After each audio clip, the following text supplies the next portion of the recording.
on se lance. Avant d'y aller, du coup, on se représente peut-être rapidement. Donc, enchantée, moi, c'est Léopoldine, donc cofondatrice, de WebMyDay avec mon associé Victor, qui est plutôt sur la partie produit et dev. Donc aujourd'hui, c'est pas du tout son sujet. Donc, c'est moi aujourd'hui qui anime ce webinaire avec Johanna. Oui, donc moi enchantée aussi, je suis ravie d'être là avec vous. Donc moi je suis Johanna, responsable communication et donc mon rôle, bah, c'est de faire rayonner WebMyDay sur les réseaux sociaux, voilà. Et je suis un peu, De voilà, je suis là pour répondre à vos questions, aux commentaires, et surtout j'adore voir le retour, que vous pouvez faire sur les réseaux, sur, votre passage chez nous. Ça me fait toujours très, très plaisir. Tu minimises ton rôle, Johanna. Ton rôle aussi, c'est de prendre les infos indigestes sur les financements de formation que je te donne et d'en faire quelque chose de lisible, voire parfois de rigolo. Et en plus là, on aura une magnifique présentation, je vais pouvoir travailler dessus. Allez, eh beh, on se lance. Donc, rapide présentation de WebMyDay, surtout pour vous expliquer pourquoi nous, aujourd'hui, on a la légitimité de vous parler de ce genre de sujet. Donc, WebMyDay, organisme de formation 100% en ligne, la formation à distance sans la distance. J'adore ce slogan. C'est pas moi qui l'ai inventé, c'est un apprenant. Vous pouvez vous amuser à aller le chercher dans un avis Google de 2021. Il sort de là. Et je le trouve tellement marquant et tellement représentatif de ce qu'on fait aujourd'hui que voilà, je l'ai extrait de ce commentaire et aujourd'hui, c'est notre motto. Donc, globalement, pour vous resituer, donc WebMyDay, on existe depuis 2020. On fait partie des bébés du Covid. Aujourd'hui, plus de 2700 élèves accompagnés, 50 formateurs aux petits soins, 4,9 de satisfaction sur Google et sur Trustpilot. Actuellement, 300 élèves en simultané. Et oui, Johanna, tu vois, je sais qui fait quoi, malgré qu'il soit 300. Je suis encore aux commandes. Et 97% de taux d'obtention de la certification. On aura l'occasion de reparler de qu'est-ce qu'une certification et à quoi ça sert, notamment sur la partie financement. Mais voilà, sachez que chez nous, c'est 97% de taux d'obtention. Donc, autant vous dire qu'on ne vous y envoie pas si vous n'y êtes pas prêt. C'est ça qui est très important chez nous. Rapidement, juste pour vous, encore une fois, vous resituer sur le type de formation que nous on propose. Donc, on est spécialisé sur les métiers du digital et bientôt sur les nouveaux métiers du digital. Je teasais un peu tout à l'heure avec la formation IA, notamment, qui est à venir. Mais aujourd'hui, on va avoir donc 3 univers de formation. L'univers créa design, donc avec graphisme, montage vidéo et Canva.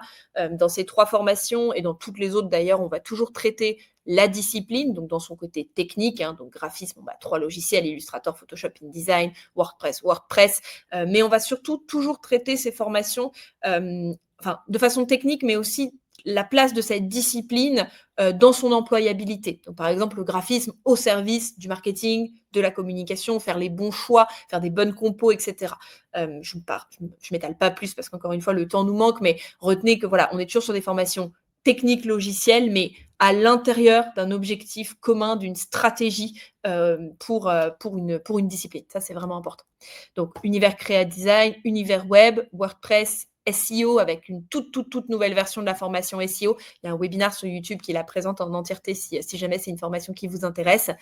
Et enfin, le 3e univers, l'univers marketing avec la formation de community management, copywriting, web marketing et le petit nouveau bébé qui vient d'arriver, la formation paid marketing ou media buying, en gros Meta et Google Ads, encore une fois, logiciel, mais surtout stratégie, analyse, optimisation de ces campagnes payantes.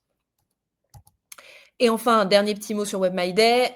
WebMyDay, c'est un organisme certifié et certifiant. Ça a son importance pour tout ce que je vais vous raconter sur l'heure à venir. Donc, certifié, ce qu'on appelle par le label Calliope, qui est une certification de qualité de l'organisme en général. Donc, en gros, quand vous voyez qu'un organisme est certifié Calliope, ça veut dire qu'il a été audité sur tous ses process, à la fois de communication externe, mais aussi process interne. En gros, est-ce qu'on prend soin de nos apprenants si je devais vulgariser Calliope, et est-ce qu'on fait en sorte que toutes les informations soient claires, non trompeuses, transparentes, et que tout ce qui est communiqué est ce qui arrive pour de vrai, et que une fois que c'est arrivé, est-ce qu'on fait en sorte que ça vous soit utile, est-ce qu'on s'assure que tout va bien, est-ce qu'on s'assure que c'est ouvert à tous les publics, est-ce qu'on s'assure que les personnes qui qui suivent une formation sont au bon endroit. En gros, c'est à peu près ça Calliope. Je pense que si un consultant Calliope m'entendait, il aurait envie de me tuer, mais pour le vulgariser, c'est à peu près ça.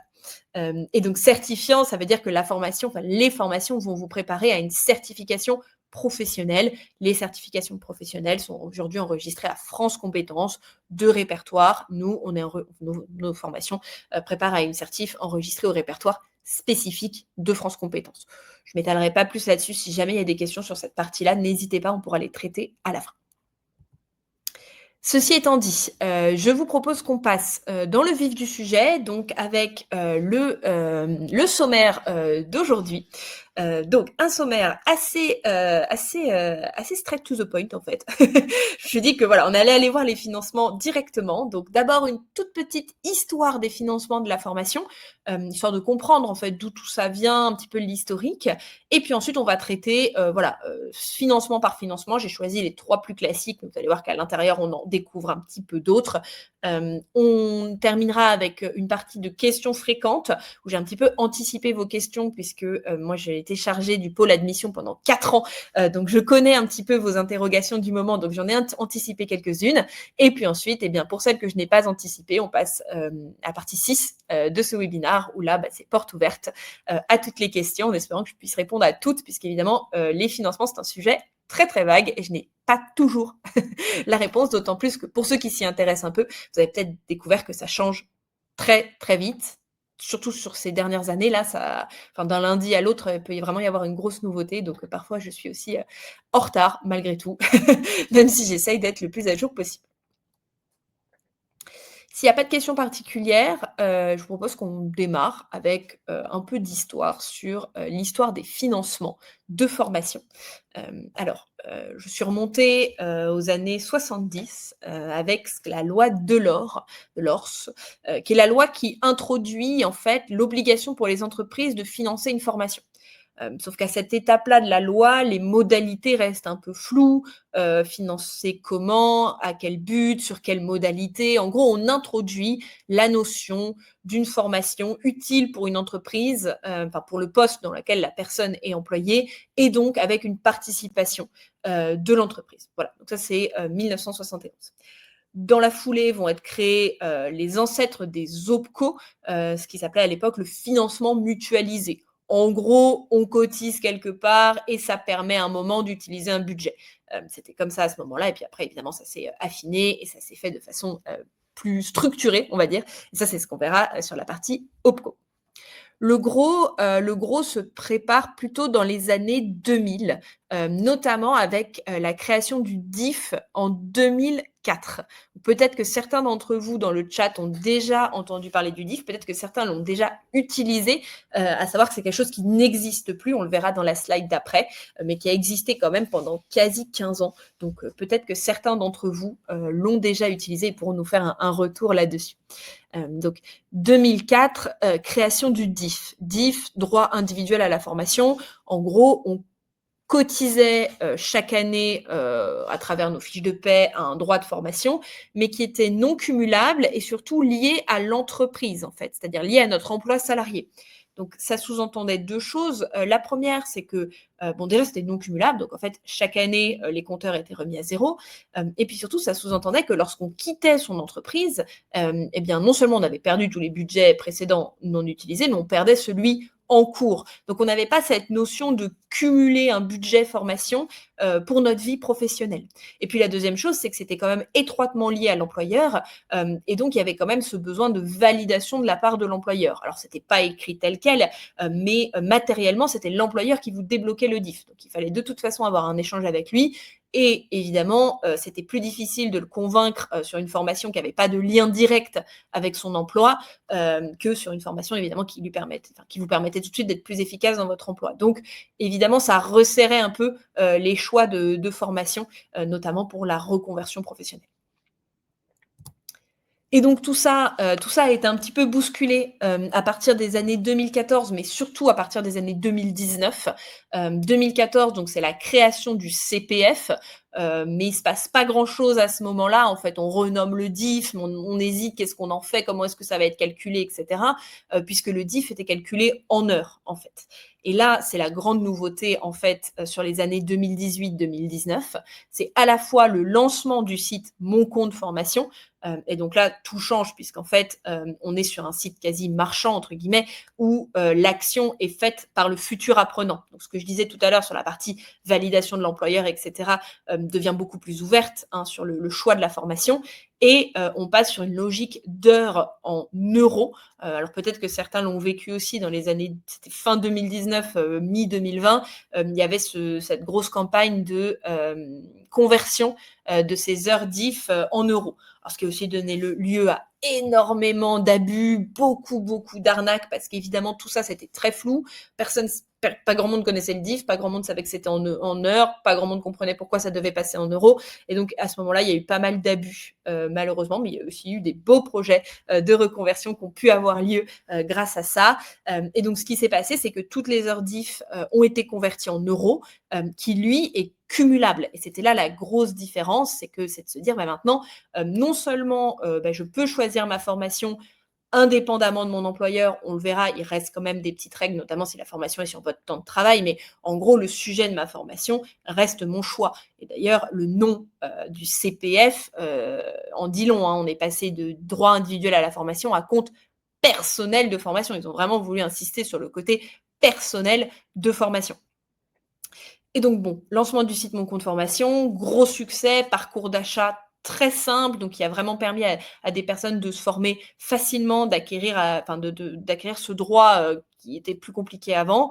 Dans la foulée, ils ont ouvert pas mal d'abondements, donc c'est-à-dire d'autres financeurs qui se proposent de venir compléter le CPF, notamment il y en avait un qui s'appelait France Relance, pareil, je ne sais pas si certains d'entre vous en ont entendu parler, mais alors là, c'était vraiment l'Eldorado du monde de la formation.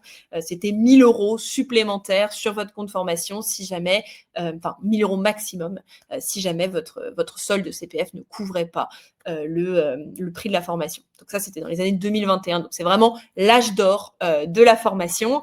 Mais qui dit âge d'or dit aussi malheureusement beaucoup d'abus, beaucoup d'organismes plus ou moins sérieux, beaucoup d'arnaques à proprement parler aussi, ce qui a donné l'après-âge d'or, l'âge de la réglementation. Donc là, c'est les années qu'on vit en ce moment, depuis 2023 jusqu'à aujourd'hui, avec beaucoup de règles. Alors côté organisme de formation, beaucoup de renforcement du contrôle qualité, beaucoup de déréférencement. Il me semble qu'en 2023, ils ont déréférencé 9000 organismes de formation, c'est presque la moitié, donc c'est quand même énorme.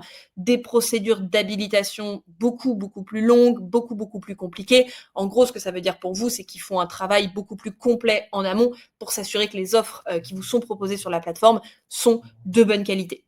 Dans la foulée, ils vous ont aussi mis en place quelque chose de votre côté à vous, futur apprenant. Eh bien, c'est le reste à charge CPF dont on parlera tout à l'heure, le ticket modérateur, également France Connect Plus, l'identité numérique.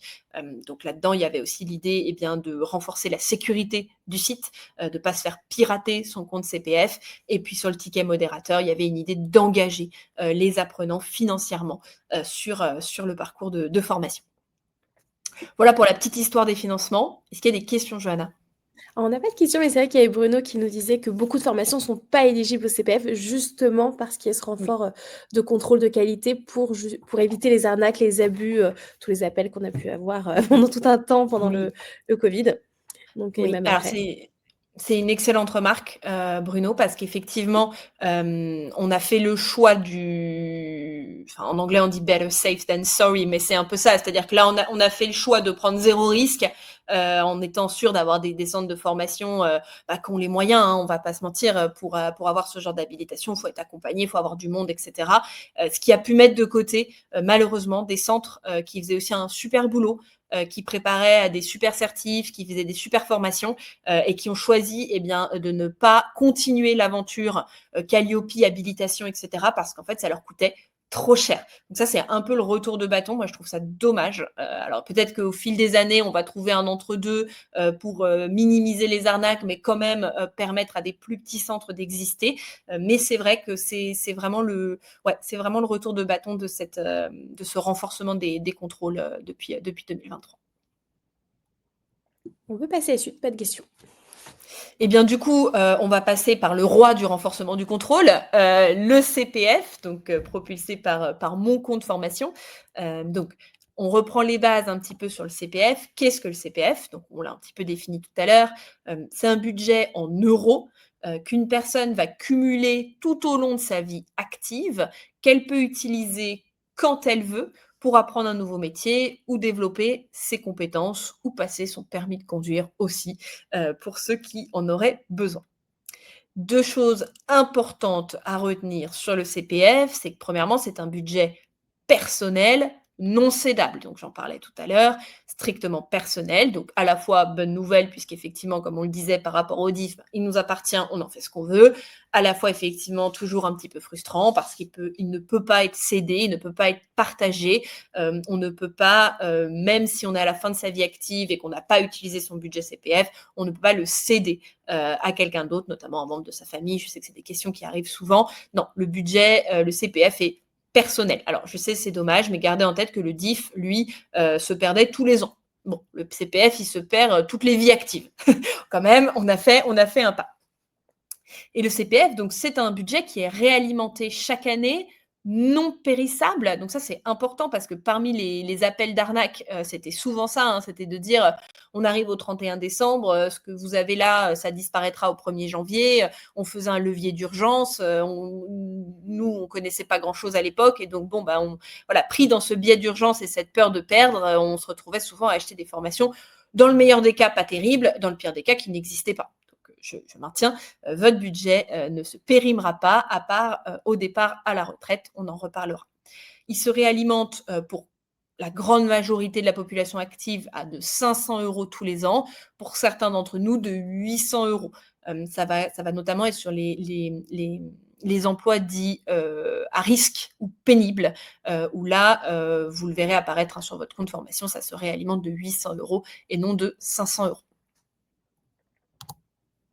Quelques chiffres sur mon compte formation, enfin sur le CPF, sur des sources INSEE et Centre Info, si ça vous intéresse. Surtout Centre Info font vraiment des super belles infographies, très digestes, très faciles, enfin faciles, je mets des guillemets quand même, très lisibles, même pour ceux qui ne sont pas experts sur ces domaines-là. Donc, mon compte formation, 1,4 million de formations financées avec le CPF en 2024.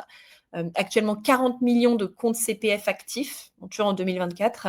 Il y a actuellement 184 000 formations disponibles sur mon compte formation qui prépare à 3 480 certifications, donc répertoire spécifique ou RNCP. Et le prix moyen d'une formation sur mon compte formation est de 2 300 €. Alors, il n'y a pas d'interro à la fin, hein, c'est vraiment des chiffres pour vous donner un petit peu une idée de l'ampleur de tout ça, mais aussi des prix moyens. 2 300 €. Je sais que j'ai parfois des futurs apprenants au téléphone qui ont eu des centres qui leur proposent des formations en ligne à 5 000 – 6 000 €. Bon alors, moi je me prononce jamais sur le pricing stratégie de mes concurrents, mais voilà, je trouve que c'est toujours bien d'avoir une idée quand même du prix moyen d'une formation, qui est encore une fois à prendre avec des pincettes parce que c'est un prix moyen, toutes modalités confondues. Donc c'est sûr qu'une formation en présentiel d'un mois doit être beaucoup plus chère qu'une formation en ligne de 15 heures. Donc c'est quand même à prendre avec des pincettes, mais je trouve ça quand même intéressant d'avoir une idée globale du prix moyen.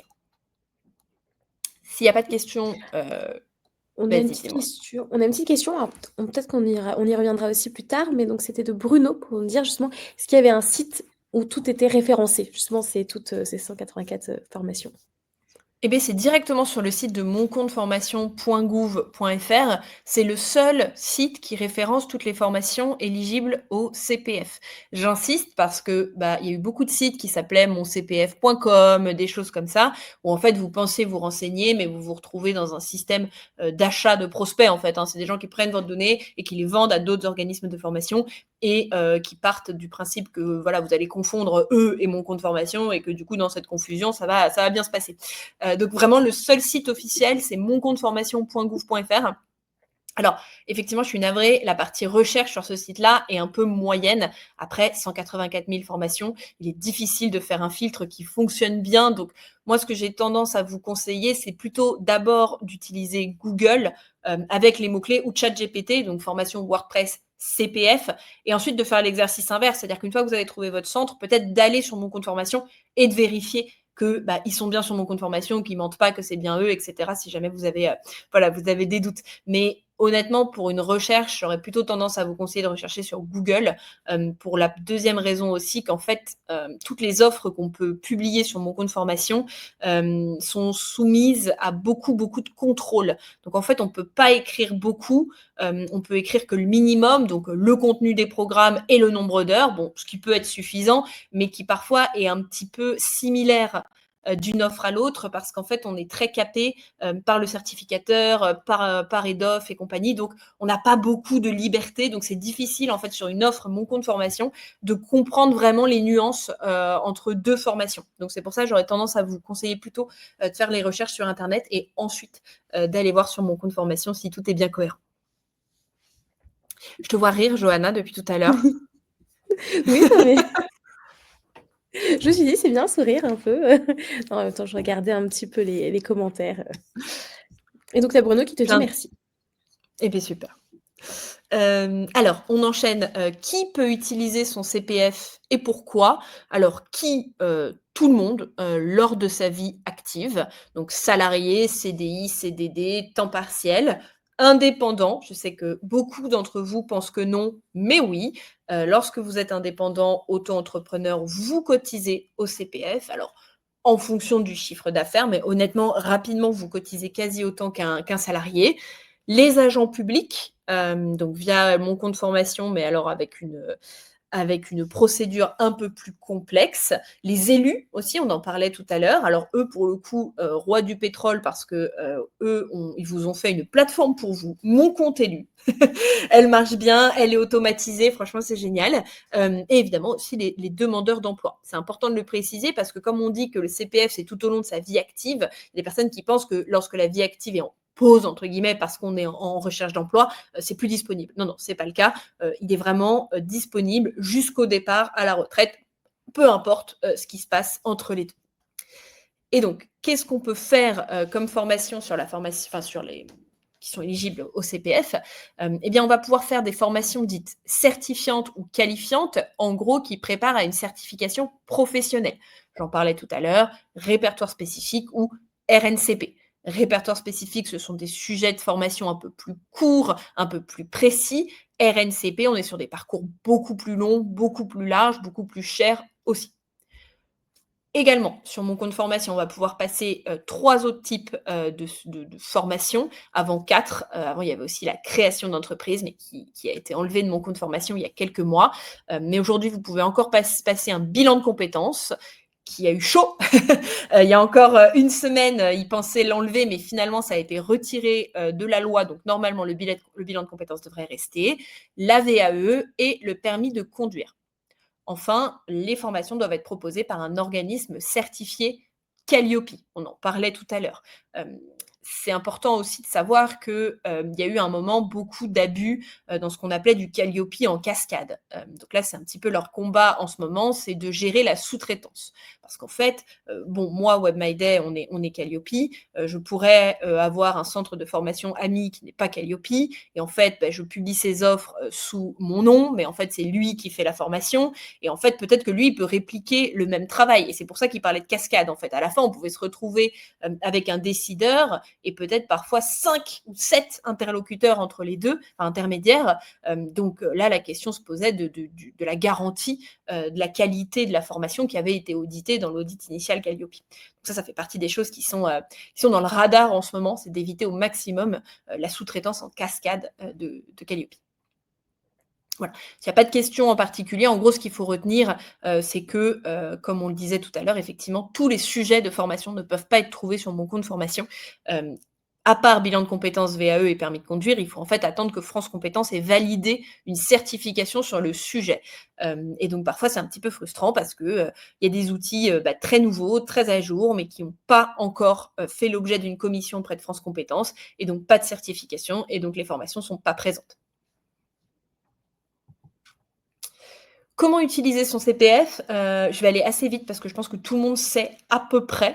Ce qui est important, c'est de savoir qu'il y a 15 jours de délai, à prévoir, entre le jour où vous envoyez votre dossier et la date officielle de démarrage de la formation.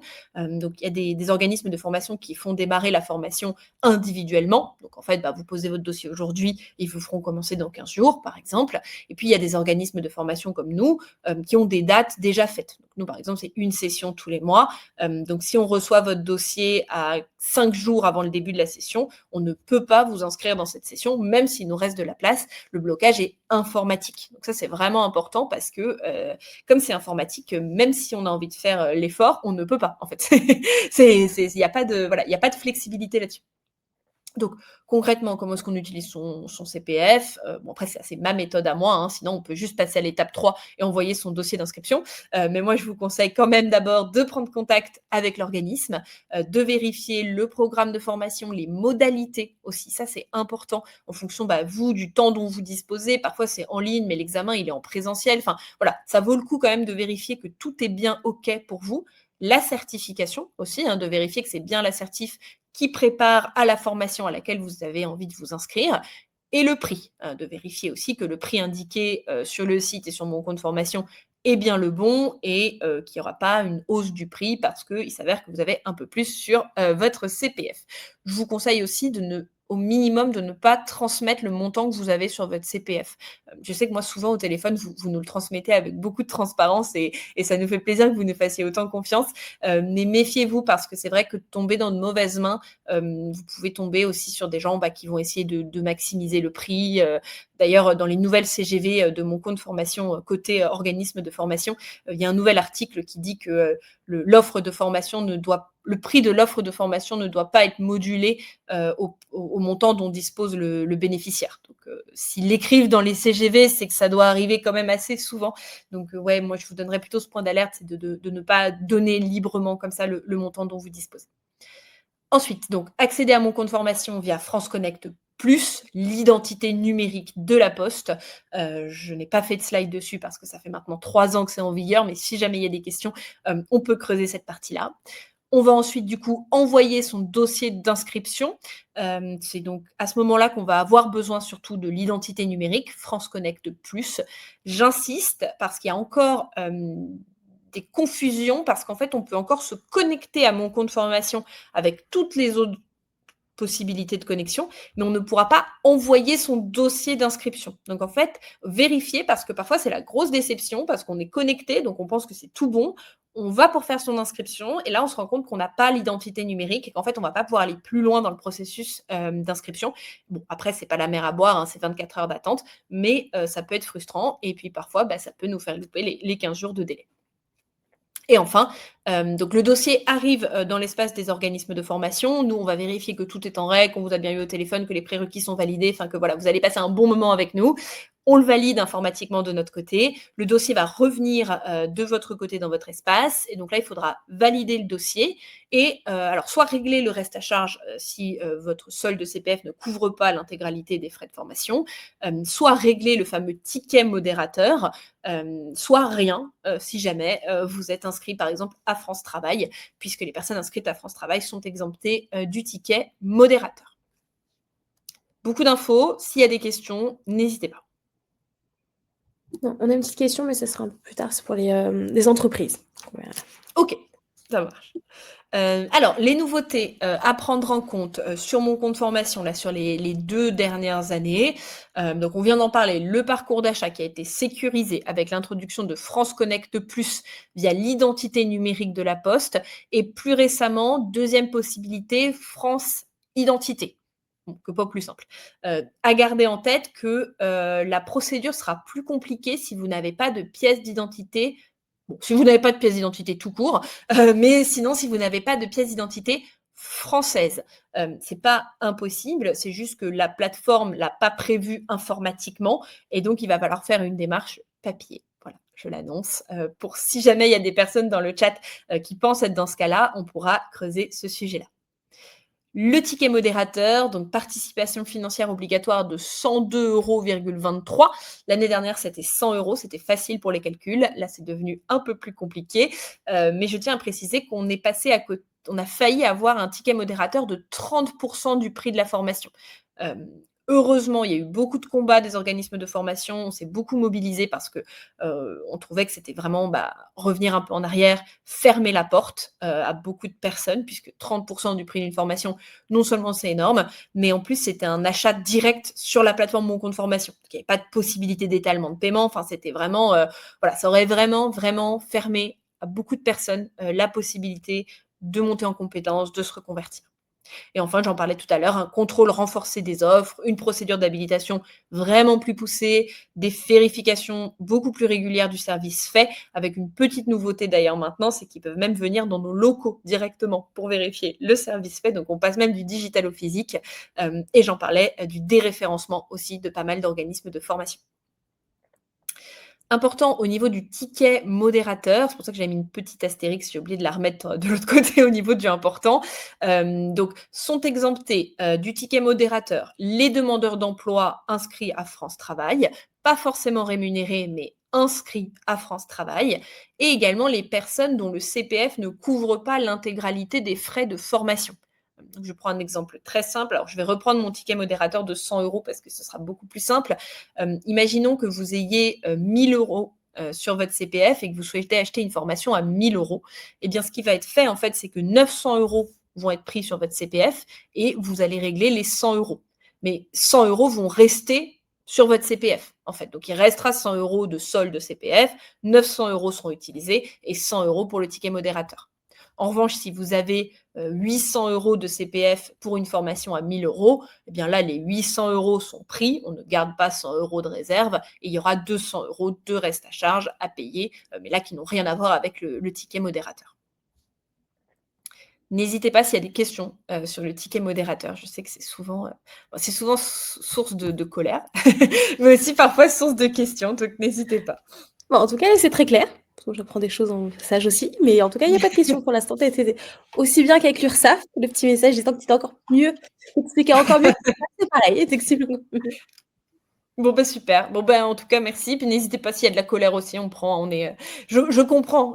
la colère et la frustration sur ce ticket modérateur, donc n'hésitez pas si ça peut vous libérer, on est là pour ça aussi aujourd'hui. On enchaîne avec les abondements de CPF. Donc abondement, mot extrêmement barbare, pour dire, ajout en fait, hein, complément, de CPF. Avec donc cette question qui revient souvent, nous notamment, qu'on reçoit beaucoup sur Insta. Est-ce que je peux quand même suivre la formation si mon solde CPF ne couvre pas l'entièreté, des frais de la formation?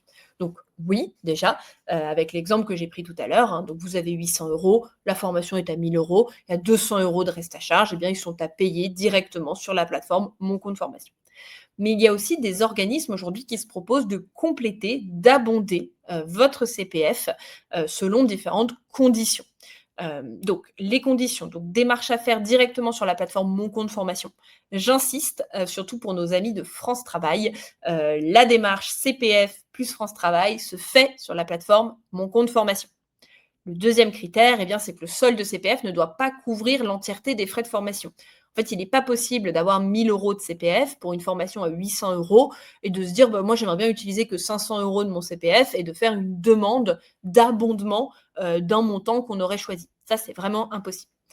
La troisième chose, c'est que le solde de CPF ne doit pas être nul. Il doit avoir minimum 1 € pour que ça puisse, informatiquement, ça puisse se lancer. Et également à prendre en compte qu'évidemment, il va y avoir des délais supplémentaires, et informatiques pour faire la demande. Donc supplémentaires et informatiques. C'est-à-dire que supplémentaire parce qu'évidemment, on ne demande pas un abondement à qui que ce soit ici sans l'avoir contacté au préalable. Donc ça, c'est non informatique, hein, c'est vraiment humain en fait. Donc présenter son projet, expliquer, etc. Et après, il y a un délai informatique de traitement. Donc, par exemple, France Travail, c'est 21 jours ouvrés et comme pour les 15 jours de tout à l'heure, c'est informatique, non flexible, non modifiable. Là, pour le coup, le problème informatique, il est de votre côté. Si les 21 jours ouvrés ne sont pas respectés, le bouton n'apparaît pas. Comme ça, au moins, c'est clair. Donc, c'est important aussi à prendre en compte. À retenir du coup, le CPF va toujours être mobilisé dans son entièreté en priorité avant tout abondement, à part, et c'est la slide d'après, ce qu'on appelle la dotation volontaire de CPF. Donc là, c'est le complément d'une entreprise à votre CPF. Ce qu'on voit au-dessus, donc bon, France Travail, c'est le plus classique dans les abondements. Il y a certains OPCO, il y a 1 an ou 2, qui ont décidé d'ouvrir aussi les abondements. Alors je les ai pas tous mis, l'info est très difficile à trouver. En fait, il vaut mieux demander directement à son OPCO s'il le fait ou pas.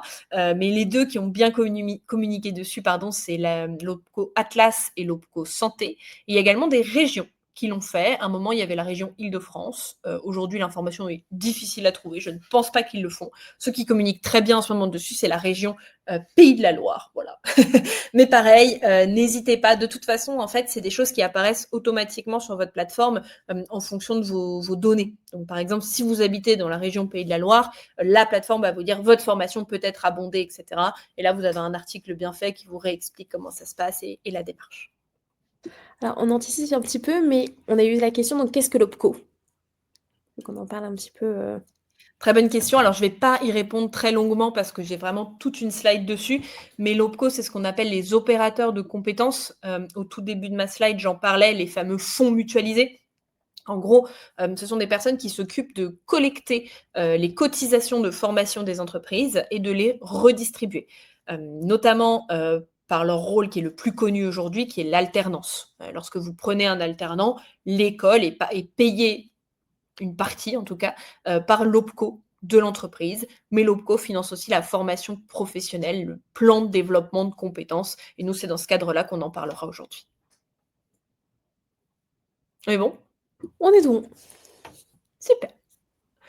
Et donc, j'enchaîne avec alors quelque chose qui arrive assez rarement, mais qui est vraiment poussé par mon compte formation, par la Caisse des dépôts. C'est ce qu'on appelle la dotation volontaire de CPF par l'employeur. En gros, qu'est-ce que c'est? Eh bien, c'est l'employeur qui va choisir de lui-même, enfin de lui poussé par vous forcément, de rajouter un montant sur votre CPF, en fait, tout simplement. L'avantage pour lui, eh bien, en fait, c'est au lieu de payer une formation entière, soit de sa poche, soit en y mettant tout son budget OPCO, eh bien, il peut juste participer à votre formation. Très souvent, c'est pour des sujets de formation qui sont parfois un petit peu entre les deux, un peu utiles pour l'entreprise, mais un peu utiles pour vous. Normalement, si c'est que utile pour l'entreprise, on essaye quand même de mobiliser un budget OPCO. Bon, parfois, il y a des accords avec l'entreprise qui a plus trop de budget. Vous avez quand même vraiment envie de faire cette formation. Eux, ils peuvent pas mettre plus de 600 euros. Vous avez tant sur le CPF. Donc, ça peut être aussi un commun accord. C'est pour ça que je disais que c'est le seul abondement qui est possible, même si votre CPF couvre. En fait, après, ça restera sur votre CPF. C'est-à-dire que si la formation coûte 1 000 euros et que vous avez 1 000 euros et que votre entreprise a envie de participer à hauteur de 600 euros, bah, vous aurez 1 600 euros sur votre compte formation. Ce qui n'empêche pas qu'il y a 1 000 euros qui partiront pour la formation et que vous aurez 600 euros de plus. Vous ne pouvez pas dire ah bah les 600 là, je vais les mettre là et les 400, je vais les mettre là. Mais l'employeur peut quand même réabonder, réalimenter votre CPF. Donc, au niveau de la démarche, la partie 1 est toujours la même, je sélectionne ma formation, je prends contact. Je fais la démarche d'inscription et vous verrez, il y a une petite case. Je souhaite demander à mon entreprise de m'aider à financer ma formation. De là, ce que ça va vous permettre, c'est de télécharger un PDF assez bien fait avec vraiment toutes les informations dont a besoin l'entreprise. Donc, coût horaire, modalités pédagogiques, etc. Donc, c'est là que on engage la discussion avec l'employeur, même si je conseille de l'engager quand même à l'étape 0, ne serait-ce que pour la partie prise de connaissance, voir si c'est quelque chose qu'ils font. En tout cas, c'est à l'étape 3 qu'on passe dans la version un peu plus administrative. Donc là, on regarde est-ce que le coût horaire leur convient, est-ce que les modalités leur conviennent, etc. Et si ça leur convient, eh bien, en fait, ils peuvent faire l'ajout du solde de CPF sur une plateforme qui s'appelle financeur.moncompteformation.gouv. La démarche est relativement rapide. J'ai une de mes apprenantes avec qui on l'a fait cet été et ça a mis 2-3 jours à apparaître sur sa plateforme. Donc c'est quand même relativement rapide. Est-ce qu'il y a des questions sur cette partie-là qui est une partie du CPF qui est extrêmement méconnue? Non, c'est bon. Non, on est tout bon. OK. Eh bien, dans ce cas-là, je vous propose qu'on clôture le sujet CPF et qu'on enchaîne avec le sujet France Travail. J'ai une petite question, parce qu'autant pour moi, je pensais qu'elle était dans cette partie-là, qui est, même si on y revient un petit peu à la fin, c'est de Bruno. Donc en retraite, si on n'a plus d'activité, est-ce qu'il est possible de récupérer le solde du CPF ou c'est définitivement perdu? Eh bien, c'est malheureusement définitivement perdu parce qu'en fait, c'est même perdu informatiquement. C'est-à-dire que, tout est lié, hein, France Connect, l'Urssaf et compagnie, donc et à partir du moment où, c'est la date, a été déclarée, de départ à la retraite, en fait, toute la machine informatique s'active, et c'est très difficile de revenir en arrière. Hem, à une époque, on pouvait reprendre une activité d'indépendant qui réactivaient, mais j'ai l'impression qu'ils sont revenus un petit peu en arrière là-dessus. Ça dépend, c'est vraiment du vide juridique. C'est du détail administratif. Donc je pense que si on est bien accompagné et qu'on arrive à créer, la structure, soit micro-entreprise, soit SARL et cetera, qui rentre pile dans la bonne case, on peut-être réactiver, mais c'est vraiment très niche. Par contre, et tu vois, c'est dans ma question-réponse anticipée, vous pouvez, solder, alors j'aime pas utiliser ce terme, mais vous pouvez solder votre compte CPF avant le départ à la retraite en vous inscrivant à des formations qui peuvent démarrer après le départ à la retraite. Alors, attention à la frénésie acheteuse aussi, parce que quand on se met dans ce, voilà, dans ce mode-là, on est un peu moins vigilant. Donc, attention quand même à choisir des choses de qualité, des sujets qui vous intéressent. Mais ce qui est quand même intéressant, c'est de se dire qu'on peut le faire avant et qu'on n'est pas obligé de suivre 50 formations d'un coup pour être sûr que ça tienne. Les formations peuvent vraiment démarrer après le départ à la retraite dans un délai raisonnable, mais un délai raisonnable peut être 1 an, par exemple. Nous, ça arrive très souvent, hein, des personnes qui vont partir à la retraite, on construit avec eux ce qu'on appelle un plan de développement de compétences. Donc, en gros, sur cette nouvelle période, qu'est-ce qu'on a envie de faire? Qu'est-ce qu'on savait déjà faire? Comment est-ce qu'on peut orchestrer tout ça? Et on construit ensemble sur 1 an et demi après le départ à la retraite, un plan de formation confortable et qui leur permet de monter en compétences pour un nouveau projet ou parfois juste pour s'amuser. On en a qui viennent pour WordPress notamment, pour faire plein de sites, des choses qu'ils n'ont jamais eu le temps de faire, aider leurs femmes, aider leurs amis, voilà. Donc chacun son projet. Il y en a, c'est pour un nouveau side business, voilà. Donc n'hésitez pas à le faire avec un organisme de confiance qui peut vraiment travailler avec vous ce plan de développement de compétences. On a encore une petite question. Oui. Est-ce que vous expliquez ensuite comment utiliser à la fois le CPF élu et le CPF employeur dans une même formation? Alors non, mais Sandrine, je vais vous donner une extrêmement bonne nouvelle, c'est qu'il y a rien à faire en fait. Vous allez voir si vous allez dans mes droits, sur mon compte formation, les 2 sont là et en fait, ce qu'ils vont faire, donc imaginons que vous ayez 500 € de CPF élu et 1 000 € de CPF, normal, on va dire, donc ça vous fait 1 500 €. Vous prenez une formation à 1 000 € par exemple et en fait, ils vont, je crois, en priorité solder le CPF élu. Donc ils vont prendre les 500 € de CPF élu et 500 € de votre CPF dit normal. Vous, concrètement, ça change rien à votre dossier de formation. Nous, organisme de formation, on voit la différence juste au moment de la facturation, parce qu'on va devoir faire 2 factures en fait. Une facture mon compte élu, enfin éludif, et une facture mon compte formation, enfin la caisse des dépôts normale. Mais concrètement, pour vous, ça ne change rien. Juste, vous voyez les 2 montants, additionnez-les et dites-vous que c'est ça votre budget pour suivre une formation. Super, on peut passer à la suite. Eh bien, on passe à nos amis de France Travail, ex-Pôle emploi. Donc, les financements de formation par France Travail, il faut bien garder en tête qu'il existe, parmi d'autres, mais parmi les 2 plus connus, 2 types de financement de formation. Et ça, c'est vraiment important, j'insiste, parce que c'est souvent cette partie-là qui rend les financements un peu plus longs, parce qu'on ne sait jamais duquel on parle, et c'est comme ça qu'on a du mal à échanger avec sa conseillère. Donc, vraiment, prenez un screenshot de cette partie-là, c'est super important. Chez France Travail, vous avez ce qu'on appelle les formations conventionnées et vous avez ce qu'on appelle l'AIF, aide individuelle à la formation. Les formations conventionnées, ce sont des formations qui ont déjà été payées par France Travail par le biais d'une appel d'offres. En fait, si je vulgarise, France Travail, ils ont leur budget qui démarre là en 26, ils ont besoin de 3 formations dans le digital, 3 formations dans l'hygiène, etc., etc., etc. Ils font un appel d'offres et l'organisme de formation qui gagne se voit préacheter des places en formation. Donc, c'est des places qui ont déjà été payées par France Travail, avec un choix de formation limité, parce que forcément, vous ne pouvez pas choisir. Alors, vous pouvez choisir évidemment le sujet de la formation, mais pas l'organisme, ni même les modalités. C'est le conseiller qui vous inscrit et les entrées sont à date et en place limitée. Donc ça ressemble un peu plus peut-être au workshop qu'on peut connaître chez France Travail pour créer son CV, pour apprendre à se présenter, etc.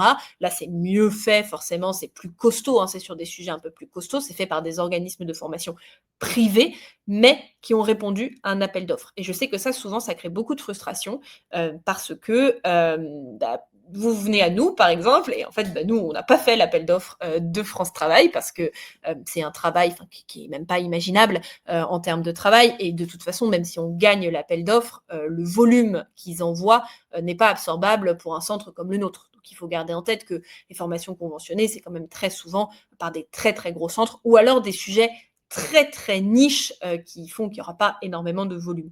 Donc ça, gardez-le en tête. Si vous voulez une formation conventionnée, il vaut mieux demander à France Travail quelle formation il a sur ce sujet-là, plutôt que vous chercher une formation conventionnée, parce que vraiment, c'est un travail de fond. La deuxième moyen de financement, du coup, c'est l'AIF, aide individuelle à la formation. Et ça, vous voyez, c'est bien différent. C'est une aide, en fait. C'est un financement qui vous est accordé ou non. Là où la formation conventionnée, c'est un peu l'inverse, en fait. Ils ont déjà acheté des places. Parfois, ils n'arrivent pas à les remplir, notamment sur des sujets un peu moins marrants. Et donc, ils vont plutôt vous pousser à les suivre. Là où l'aide individuelle à la formation, là, c'est l'inverse. C'est vous qui choisissez un organisme, c'est vous qui choisissez un sujet, c'est vous qui choisissez tout. Vous montez un dossier de financement et vous demandez à France Travail de vous aider sur ce projet. Donc, vous comprenez bien que la démarche, elle est vraiment différente.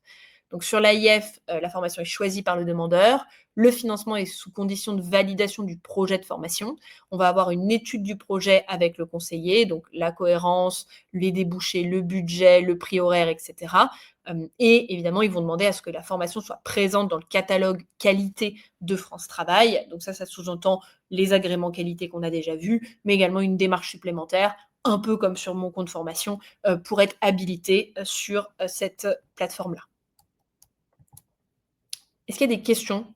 Est-ce que c'est clair, conventionné AIF? En tout cas, tout a l'air clair. Ok. Ok. Alors, je vous ai fait une petite slide sur comment utiliser plutôt sur la version AIF, parce que c'est vrai que avec la conventionnée, en vrai, ça se passe un peu comme ça, mais comme dit, les places, tout ça, c'est pas tout à fait la même chose. Mais globalement, de toute façon, ça se passe un peu toujours comme ça. Et d'ailleurs, dans le cas d'un CPF plus France Travail, on va aussi reprendre un petit peu cette dynamique-là. Ce qui est sûr et ce qui est commun à tous ces financements, c'est que la partie 1, c'est de construire votre projet de formation. Donc, en gros, quel est mon objectif professionnel et en quoi cette formation est cohérente et réaliste. L'objectif professionnel, ça peut être un objectif de reprise d'emploi, de spécialisation, de création d'entreprise. Et il faut que la formation, eh bien forcément, elle soit cohérente. Je prends un exemple très large. J'ai envie de me reconvertir en tant que fleuriste et je demande une formation de graphisme.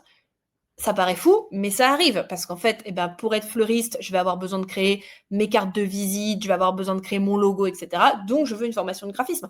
Moi, j'ai déjà fait passer des projets de financement sur ce genre de dossier, mais il faut bien le construire, il faut bien le présenter parce qu'effectivement, au premier abord, ça paraît un petit peu décorrélé. Donc vraiment, et je l'ai remis, je crois, partout dans ma presse, voilà, c'est encore en dessous aux deux, la cohérence entre le projet et la formation, c'est ce qui est le plus important. Tout se justifie, parce qu'évidemment, vous n'avez pas choisi ça complètement au hasard, mais il faut bien justifier. Et il faut se garder en tête que eux, leur objectif, c'est que vous retrouviez un job ou que vous créiez une entreprise qui fonctionne. Il faut vraiment toujours vous mettre dans cette dynamique-là. Elle, son objectif, c'est que je trouve que je fasse quelque chose, professionnellement parlant, et c'est pour ça qu'elle investit dans ma formation. En fait, il faut toujours se mettre dans ce mood-là. L'argent qui vont investir dans ma formation, le pari, c'est de se dire que du coup, vous allez retrouver un emploi et du coup, vous allez rester moins longtemps inscrit à France Travail. Donc, il faut se mettre dans cette dynamique-là lorsqu'on présente son projet. Donc ensuite, on est sur la partie 2, échange avec le conseiller. Donc là, c'est votre moment, hein. On y va. Moi, je vous conseille d'avoir eu un échange avec l'organisme de formation avant, qui peut vraiment vous aider, déblayer, vous expliquer mieux la formation aussi avec les termes qu'attend France Travail, hein, le coût horaire, les modalités, etc. Donc comme ça, vous arrivez bien costaud, avec un dossier bien costaud et le même vocabulaire que votre conseiller. Ensuite, on va monter le dossier. Donc, monter le dossier, c'est un grand mot, hein, ça peut prendre 15 minutes, comme ça peut prendre 2 semaines. Ça dépend vraiment du projet et du dossier et de ce qui est demandé par votre France Travail à vous. Et enfin, le dossier est envoyé en commission, CPF plus France Travail ou que France Travail. Et alors après les délais, CPF plus France Travail, c'est 21 jours. Ils sont obligés, vous êtes protégés par les CGV de mon compte formation. Mais que France Travail, pour le coup, là, c'est un peu comme ils veulent, comme ils peuvent. Donc on attend. Parfois, c'est un peu frustrant parce que parfois, les dossiers sont validés. La formation a démarré il y a 3-4 jours. Donc voilà, nous, dans notre cas, on vous accepte quand même et on fait le maximum pour que ça se passe quand même bien. Mais parfois, malheureusement, les organismes ne peuvent pas, notamment sur du présentiel. Et donc là, il faut refaire le dossier, etc. Donc, mon conseil, je mets 1 mois de délai, 2 mois si vous êtes prudent. C'est-à-dire que moi, j'aurais tendance à dire 2 mois si on prend le temps d'échange, de construction, etc. Et 1 mois, disons, administratif de délai à prévoir. On a une petite question de Tiffany. Est-ce qu'une personne en fin de droit de chômage, mais toujours inscrite à France Travail, peut faire une demande d'AIF? Oui, alors, voilà. C'est ma bullet point numéro Bonne 1. transition. Merci Tiffany. Donc effectivement, quels sont les critères d'éligibilité au financement AIF? Les 2 premiers sont les 2 plus importants. Le premier, donc, c'est demandeur d'emploi inscrit auprès de France Travail. Il est nécessaire d'être inscrit, pas obligatoirement rémunéré. Et ça, effectivement, ça fonctionne à la fois pour ceux qui viennent de s'inscrire, mais dont les droits AAR n'ont pas encore démarré, et puis ceux qui arrivent en fin de droit aussi. Alors évidemment, on reste sur de l'échange humain. Donc oui, c'est possible. Après, c'est plus difficile à négocier. Voilà, il faut aussi garder en tête la réalité administrative et la réalité humaine. Le deuxième point, c'est certainement le plus important et c'est celui qui vous agace le plus, c'est aucun autre financement ne doit être disponible. Ce que j'ai écrit en dessous, c'est presque un quote de ce qui est écrit sur leur site. Aucun autre financement ne doit être en mesure de prendre en charge une partie ou l'intégralité des frais. Et donc ça, c'est souvent zone de frustration parce qu'on monte tout le dossier, il est refusé, raison, un autre financement existe. Lequel ça, il faut prendre rendez-vous avec son conseiller, etc. Mon conseil, c'est toujours de déjà vérifier votre CPF avant. Parce qu'en fait, c'est vraiment dommage de monter tout un dossier et de se le voir refuser parce qu'on a 20 € de CPF. Et oui, ça m'est déjà arrivé. À partir du moment où il y a du CPF, ils vont vouloir mettre en place le financement CPF plus France Travail. Donc vraiment, votre premier réflexe, c'est d'aller voir votre CPF et de le communiquer à votre conseillère dès le début du dossier.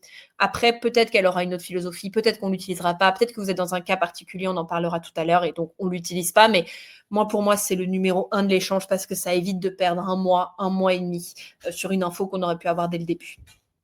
Et parmi les autres financements disponibles, on va avoir les fonds d'assurance formation, on en parlera tout à l'heure, ça c'est souvent une grosse raison de refus des financements France Travail. Et puis après parfois les régions, les départements, etc. Mais ça, je pense que c'est plutôt une excuse. Mais en tout cas, les fonds d'assurance formation et le CPF, ça c'est vraiment les 2 choses à vérifier avant de faire une demande de financement. Enfin, ça on en a déjà parlé, avoir un projet professionnel cohérent, réaliste, que ce soit du retour à l'emploi, etc. Et choisir une formation présente dans le catalogue qualité de France Travail. Et justement, on a une petite question de Patricia sur un peu le côté professionnel cohérent et réaliste. Donc, pour obtenir un financement France Travail pour une formation de community manager ou social media, comment faire puisque ces métiers n'ont plus de débouchés, on va dire? Est-ce que ça peut toujours être encore financé? C'est un peu les critères finalement de ce qu'on peut dire qui Ouais. est cohérent et réaliste. Eh bien, alors, bon, déjà, encore une fois, c'est de l'échange humain. Donc C'est ça. effectivement, parfois, on va se retrouver face à une conseillère. Alors vous parlez de community management, mais moi j'ai déjà eu le sujet sur des formations, beaucoup plus nouvelles où là, on peut pas remettre en cause le débouché, du genre SEO, data et cetera. Donc il y a quand même une dimension humaine, de comment, le biais cognitif en fait, hein, de la conseillère à laquelle on va présenter notre projet. Donc ça, c'est à garder en tête. Ensuite, France Travail, pour peut-être, combler ce biais cognitif, ont quand même, et ça vous pouvez le voir directement sur leur site, un taux de retour à l'emploi. Et figurez-vous que le taux de retour à l'emploi pour community management, eh ben, il est pas si mauvais que ça. Il est presque parmi les meilleurs, en tout cas de nous, de toutes les formations qu'on a. Donc, allez vérifier ça. Et ensuite, très souvent, moi, ce que je conseille sur un dossier de financement France Travail, c'est de ne pas vendre la reconversion 360. En fait, et de toute façon, France Compétences n'a pas été construit comme ça. France Compétences, aujourd'hui, ce qu'ils attendent, c'est qu'en fait, vous construisiez des profils de compétences. Donc là, moi, c'est plutôt ça que je propose quand on fait un dossier. C'est plutôt de dire, bah, écoute, moi, avant, j'ai fait tel métier, commercial, par exemple. Et commercial, ça m'a appris ça, ça, ça, ça, ça. Aujourd'hui, si je me rajoute la compétence community management, ça va me permettre de faire ça, ça, ça, ça, ça, et de postuler à des offres plutôt comme ça. Alors, soit c'est parce qu'il y en a plus, soit c'est parce qu'elles sont mieux payées, soit c'est parce que là, avec ces deux compétences-là, mon profil, il match parfaitement. Donc, vous voyez, c'est plutôt d'expliquer comment cette formation va alimenter votre profil plutôt que de parler d'un métier en direct. Et de toute façon, France Compétences déteste qu'on lie une certif à un métier. C'est une certification répertoire spécifique. Nous, on se fait taper sur les doigts 80 fois par jour à cause de ça. Ils veulent vraiment qu'on parle de compétences. Donc, lorsqu'on veut suivre une formation community management, on veut avoir la compétence community management qui peut nous servir à devenir community manager forcément, mais qui peut aussi nous permettre d'être plus compétitif, d'être demander un salaire plus haut, etc. Et ça, notamment avec la formation IA, nous qui arrive, je pense que ça va être le dossier qu'on va le plus construire, ça va être d'être le salarié de demain grâce à cette formation IA. Mais ça marche très bien avec la formation community management qui aujourd'hui, en vrai, sur beaucoup, beaucoup, beaucoup d'emplois, est une compétence qui est très, très utile et qui fait vraiment la différence. Eh ben, merci beaucoup, c'est très clair. Je t'en prie. Eh bien, j'avance. Dernier petit point sur France Travail, ça pareil, c'est une question qu'on a très souvent. Alors, ça n'a rien à voir avec le financement de formation France Travail, c'est plutôt sur votre rémunération France Travail, donc l'ARE, lorsque vous êtes en formation. Peu importe le financement, en fait. Donc, alors j'ai mis mon compte formation et France Travail parce que ce sont deux financements où, en fait, votre état en formation remonte informatiquement tout seul, en fait. Mais quand même si vous êtes sur une formation autofinancée ou avec un OPCO, avec un FAF, etc., je vous conseille de le signaler à France Travail. C'est pas punitif, c'est pas une mauvaise chose. Mais par contre, s'ils s'en rendent compte et que finalement vous l'avez pas dit, etc., bon, c'est pas, hein, ils vont pas vous mettre à la rue, mais ça peut engendrer des discussions qui sont pas forcément nécessaires. Donc voilà, vous souhaitez suivre un parcours de formation, surtout supérieur à 40 heures, même en autofinancement, on le signale à France Travail. Donc, informatiquement, par contre, si la formation est inférieure à 40 heures, je pense notamment à mon compte formation, ça ne va rien changer en fait au niveau de votre statut. Pas de changement de statut, l'allocation reste ARE, mais la formation doit rester compatible avec une recherche active d'emploi puisque, comme j'ai dit, l'info, elle remonte dans votre espace France Travail. Par contre, si la formation est supérieure à 40 heures, l'ARE devient l'AREF, l'AREF, donc aide au retour à l'emploi en formation. Ça ne change absolument rien pour vous en termes de montant. Ça change par contre au moment de l'actualisation. Donc en fait, encore une fois, tout est informatisé. Donc mon compte formation va remonter que vous avez une formation de 80 heures sur 2 mois, donc ça fait 40 heures par mois. Donc quand vous vous actualisez, eh ben, il ne faut pas être trop loin des 40 heures. Donc au moment de l'actualisation, on va vous dire suivez-vous une formation? Oui. Nombre d'heures passées. Alors, ils sont pas aux pièces non plus. Hein. Si vous mettez 35, 42, 43, c'est pas grave. C'est pas informatisé à ce point-là. Mais voilà, il faut que ce soit cohérent. Ça, c'est important parce qu'encore une fois, comme c'est informatisé, si c'est pas fait, là, ça peut vous apporter des ennuis. Encore une fois, c'est pas irréversible. Mais après, c'est des discussions, c'est de l'informatique, etc. Et on sait que nos amis de chez France Travail sont quand même pas les plus puissants sur l'informatique. Donc, si on peut se l'éviter, c'est toujours mieux. Moi, ce que je recommande, même dans le cadre d'un financement CPF, c'est d'indiquer à votre conseillère avant même l'entrée en formation. Donc, on le sait, il y a 15 jours. Souvent, vous vous inscrivez quand même un peu avant. Chez nous, vous inscrivez souvent 1 mois avant le début. Donc, n'attendez pas le début de la formation. Quand vous avez validé votre inscription, votre financement, un petit mail à votre conseillère. Voilà, je vais démarrer telle formation à telle date. Voici le dossier. Comme ça, vous êtes sûr qu'elle prépare, parce qu'elle a une petite manip à faire aussi de son côté pour que ça fonctionne bien. Donc voilà, comme ça, vous êtes sûr qu'elle prépare ça tranquillement. Et quand nous, organisme de formation, on va déclarer votre entrée en formation, hop, et ben, tout va bien se connecter et vous n'aurez pas de problème informatique. S'il n'y a pas de questions, je passe rapidement à la partie OPCO et FAF. Je vois que le temps file, je suis navrée. Je vais essayer d'aller beaucoup plus vite sur la partie OPCO et FAF. Alors, du coup, on nous l'a déjà demandé tout à l'heure, qu'est-ce qu'un OPCO? Et puis, je me re-questionne aussi, qu'est-ce qu'un FAF? On parle donc de deux financeurs, deux publics différents, mais qui globalement font à peu près la même chose et fonctionnent à peu près de la même façon. OPCO, donc opérateur de compétences, c'est un budget de formation pour les salariés via l'entreprise. FAF, fonds d'assurance formation, c'est un budget de formation pour les indépendants. Donc, vous voyez bien qu'en fait, on est à peu près sur la même mécanique. C'est juste que voilà, on n'est pas tout à fait sur le même public. Donc, sur la partie OPCO, on est sur un financement de formation des salariés avec un budget annuel non cumulable. Le budget va dépendre de la convention collective, mais aussi va dépendre de la masse salariale forcément de l'entreprise. Et donc, on en parlait tout à l'heure, l'OPCO est plus connu pour la partie alternance, mais sur la partie formation professionnelle, on est sur un dispositif qui s'appelle le PDC, le plan de développement de compétences, ou le cofinancement CPF qu'on a vu tout à l'heure. Le fonds d'assurance formation, donc financement dédié aux indépendants, auto-entrepreneurs, travailleurs non salariés. On est aussi sur un budget annuel non cumulable, lié là à la cotisation et au code NAF aussi, donc un peu comme tout à l'heure la convention collective. Et alors la grosse différence sur les fonds d'assurance formation, c'est mon troisième point, c'est que les fonds d'assurance formation demandent à ce que l'apprenant avance les frais de formation et en sera remboursé à l'issue de la formation. Là où les OPCO, ils ont mis en place ce qu'on appelle une subrogation de paiement, qui fait qu'en fait, c'est nous, organismes de formation, qui allons facturer directement l'OPCO à la fin de votre formation. En gros, ce n'est pas votre problème.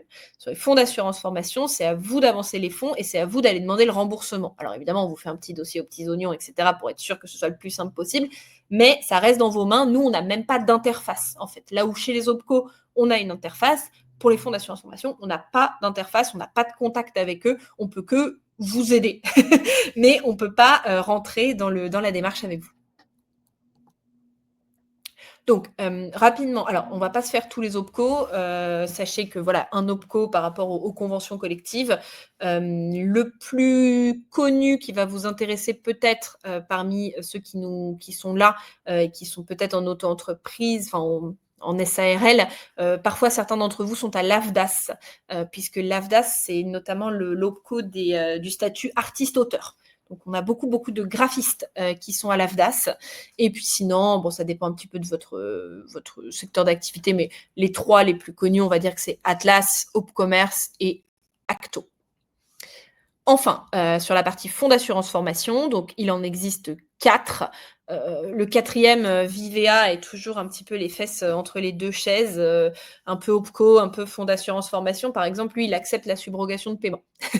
Donc bon, voilà, je le mets toujours un peu de côté et à partir de là, pour les FAF, on parlera plutôt des trois autres, donc AGFIS, FIFPL, FAFCA. AGFIS, commerçant, dirigeant, prestataire de services, FIFPL, tout ce qui est profession libérale, et FAFCA, tout ce qui est artisan. Alors, certains d'entre vous vont se retrouver au FAFCA alors qu'ils ne se sentent pas du tout artisans, c'est normal. Ça a été pris au sens très large. Vous voyez, moi, mon père est au FAFCA, par exemple, alors qu'il a une micro-entreprise d'installation de son et lumière. Donc, ouais, on est quand même on n'est pas dans ce qu'on imagine de l'artisan. Donc, si vous vous retrouvez au FAFCA, il n'y a pas d'inquiétude. C'est juste votre code NAF, en fait, qui vous amène dans un de ces trois-là. On a des petites questions. Oui. Alors juste, on a cette question de Karine. Je te laisse prononcer l'acronyme. La DGFIP, alors non, la DGFIP, si je ne dis pas de bêtises, c'est la répression des fraudes. Enfin, je ne vais pas dire de bêtises, hein. Ou alors DGFIP. La Direction générale des finances publiques. Peut-être Donc, que non, c'était non, pas autre du chose. Oui, peut-être. Alors ils vont avoir un rôle parce qu'effectivement, c'est pas tout à fait eux qui collectent, mais enfin, ils sont dans l'histoire de la collecte. Il faut bien comprendre que les FAF, c'est des entreprises privées, en fait, hein. Mandatées, mais enfin privées quand même, hein, on n'est pas sur une entreprise d'État, en fait, Ah, on n'est pas sur une entreprise publique. autant pour elle, FIPL. c'était effectivement, c'est plus, Oui. logique. Oui, le FIFPL est un FAF, effectivement, on le voit, là, c'est mon deuxième. Profession libérale, vous êtes quasi tous au FIFPL. Honnêtement, avant, c'était assez bien distribué entre l'AGFIS et le FIFPL, et il y a 2-3 ans, il y a eu un remaniement. Alors ça a rendu tout le monde très, très en colère parce que comme vous le voyez sur mon tableau, les budgets ne sont pas les mêmes, mais il y a eu un énorme remaniement et beaucoup de personnes qui étaient à l'AGFIS ont été basculées au FIFPL. Ça a été une grosse source de colère. Et donc maintenant, beaucoup d'entre vous sont au FIFPL. OK, super. C'est bon? On est bon. Alors, bon, petit tableau récapitulatif, juste pour se donner un petit peu une idée. En fait, chaque FAF a son budget annuel et ses limitations horaires. Alors bon, c'est des fourchettes. Les budgets annuels, du FIFPL sont assez compliqués. Johanna, si tu peux mettre les liens, parce qu'en fait, le FIFPL, c'est un budget par code NAF. Parce que pourquoi faire simple? Donc et je pense qu'il référence peut-être 200 codes NAF. Donc le plus simple, c'est d'aller sur le lien que Johanna va vous transmettre et de juste chercher votre code NAF. Enfin, une fois que vous êtes sûr que vous êtes au FIFPL, ça on le verra dans la slide d'après. L'AGFIS, alors l'AGFIS pour le coup, eux, ils sont pas embêtants, c'est 3 000 €, tout code NAF, tant qu'on appartient à l'AGFIS et qu'on a cotisé au moins 7 €, c'est 3 000 €. Et le FAFCA, c'est compliqué aussi, on le verra, vous le verrez sur le lien qu'envoie Johanna. Le FAFCA, on est sur un coût horaire multiplié par un nombre d'heures maximum. Donc en fait, les fourchettes, voilà, et de modalités pédagogiques différentes. Donc un peu plus compliqué. Mais en gros, sachez qu'avec le FAFCA, sur des modalités pédagogiques, on va dire, cohérentes, on a minimum 1 500 € de budget annuel non cumulable. Et donc, je le répète, le financement des FAF interviennent uniquement sous forme de remboursement. Donc, c'est à vous d'avancer les frais de formation et ils vous remboursent en fin de formation sous réserve de bonne assiduité. Hop. Pourquoi j'avance plus? Ah, voilà. Alors, la question d'or, comment connaître mon FAF? Eh bien, vous devez vous rendre, déjà, vous devez vous assurer que vous êtes auto-entrepreneur. Une fois que c'est fait, on se rend donc sur le portail URSSAF auto-entrepreneur, et dans la partie mes documents, mes attestations, vous allez chercher un document qui s'appelle attestation de contribution à la formation professionnelle, CFP, à ne pas confondre avec CPF.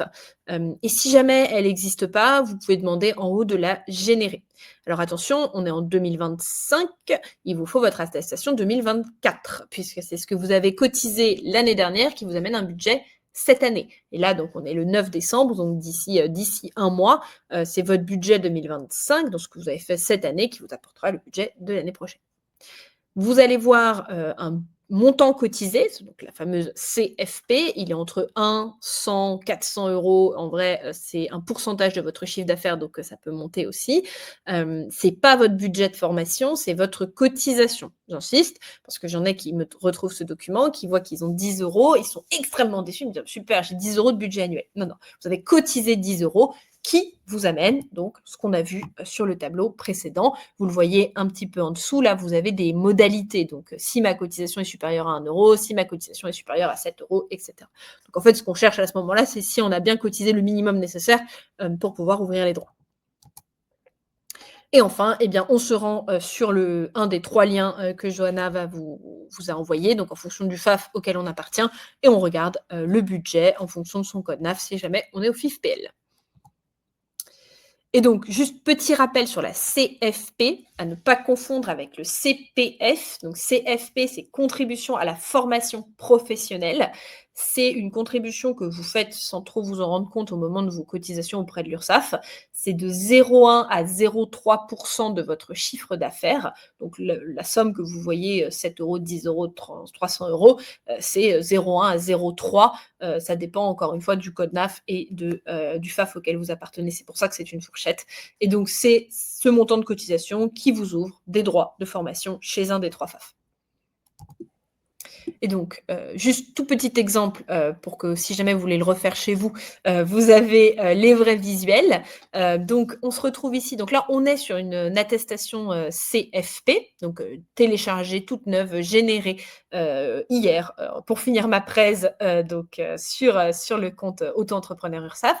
Donc, vous voyez bien ici qu'on a 2024. Donc, on est bien sur ce qui a été cotisé en 2024. Ce qui a été cotisé en 2024, c'est 333 €. Donc, c'est le montant cotisé CFP. Je maintiens, ce n'est pas le budget formation, c'est le montant de la cotisation.